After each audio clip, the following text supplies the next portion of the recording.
Do you think the line movement is correct in assessing that Seattle should be favored here?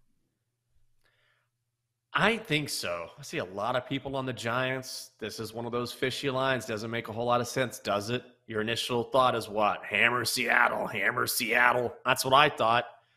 But the more I have handicapped this game, Chelsea, I just cannot, in good conscience, pick the Giants. First of all, Saquon Barkley is not going to play. Without question, he is their offensive chain mover, easily the most talented player on that team, their biggest offensive weapon. Andrew Thomas, big left tackle, out for this game.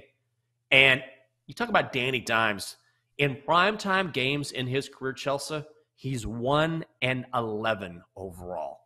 Also, the Giants have dropped 7 straight games on Monday Night Football. So we always give Kirk Cousins a hard time for not getting it done in primetime. Danny Dimes is 1-11 in his last 12 primetime games. We've seen 2 good quarters out of the Giants.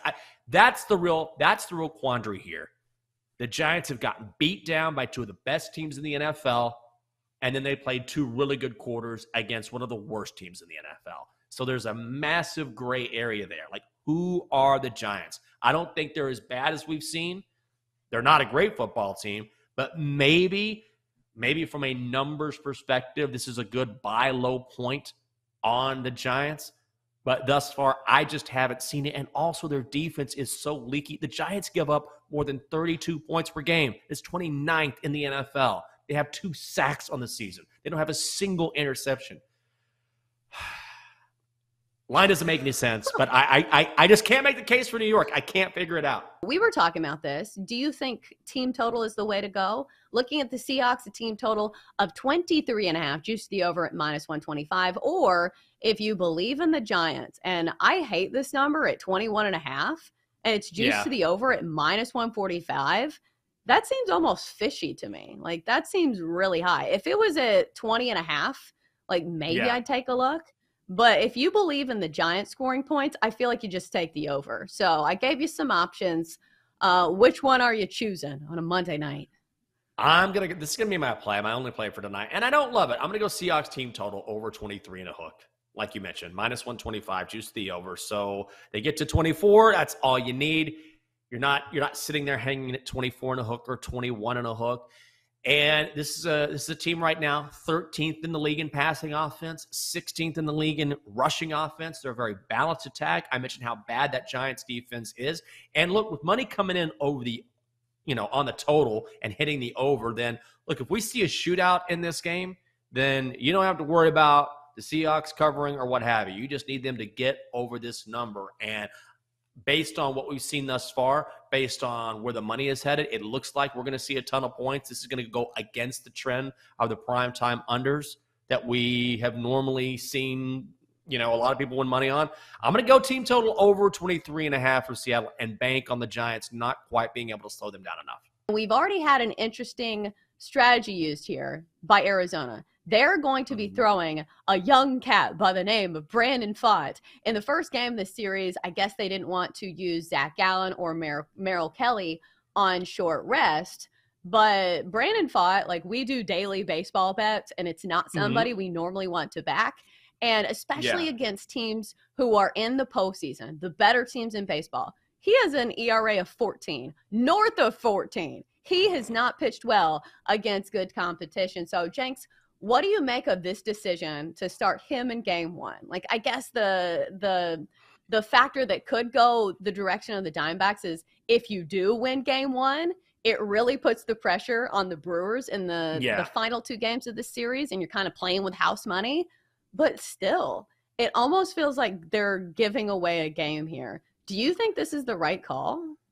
No, I don't. Now, I understand if you look at his splits, he's one of those guys where he's significantly better on the road than at home. Like, his home ERA is like 85. It's terrible. You mentioned it. He's awful at home.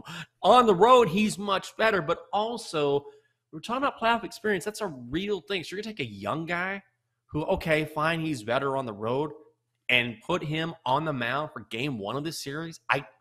I understand that you want to save your big arms and you don't want to risk them on short rest. But certainly, I would much rather have Kelly or Gallen out there, even on short rest, with the resume that each of those guys has. Like, why in the world would you put Brandon Pfaadt out there? I don't get it. I'm not a major league manager, but this seems like a strategy that could backfire immediately. Like you said, it's like, hey, you guys want game one? Go ahead, just take game one, and then we'll come back and see what we can do the rest of the series. I don't understand it. Especially when it's only a 3-game series. You know, if they lose game one, it's down to a 1-game series because you got to win the next one. So I don't know what they're doing. What's that line from Dodgeball? It's a bold move, Cotton. Let's see if it pays off. Right, exactly. Like this, sometimes I feel like that, and this happens a lot, where if you're a skipper, if you're a head coach, you outsmart yourself and you think too much, you overthink it. And you start going into the weeds and you say, you know, if you think about it this way, okay, Zach and Merrill, they're on short rest. Brandon has a great ERA on the road as opposed to home. Okay, so maybe we it's like, listen, man, don't overthink this. Put one of your best arms on the mound. It is a 3-game playoff set, man. You don't have time to overthink this and mess around with some young kid who probably won't get it done. I just don't like it. I'll ask you, who's your MVP on this Monday? Oh, man, it's the Europeans. I don't take pride in saying this. Yeah, it feels terrible, Chelsea. You're correct. You speak for proud Americans everywhere. This is gross. I want to say Christian McCaffrey, but listen, he's awesome. This is against the Arizona Cardinals. The NFL is a weekly sports league, okay? The Ryder Cup happens once every 2 years. This is country versus country. And it's not like these are two bad teams. This wasn't like 49ers versus Cardinals. This is our best against their best. And guess what? They dominated. They dominated us like the Niners dominated the Cards, threw us around like a rag doll. This thing was over before it started. We were all pumped up about the United States. We were talking about this. I mean, after session 1, they jumped out to the largest lead in Ryder Cup history. Like, it was never close. It was close in one of those ways where you're like, hey, looks like the United States won up on this foursome match, and then over. Like, we never got close. It was pure domination on European soil. And by the way, we still haven't won on European soil in 7 tries. I hate this. It's the Europeans.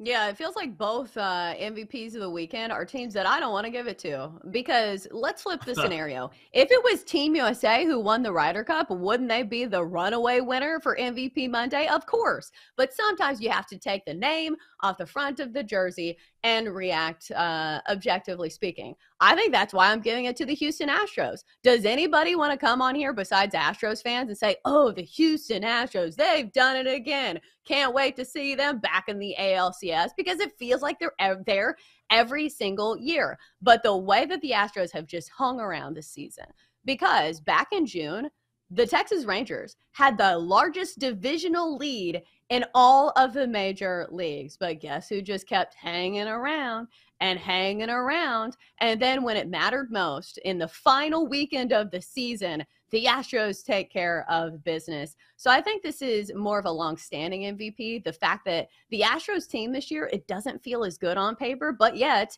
here they are again, winning the division and being back to one of the scariest teams to face in the postseason. So I'll give it to the Houston Astros.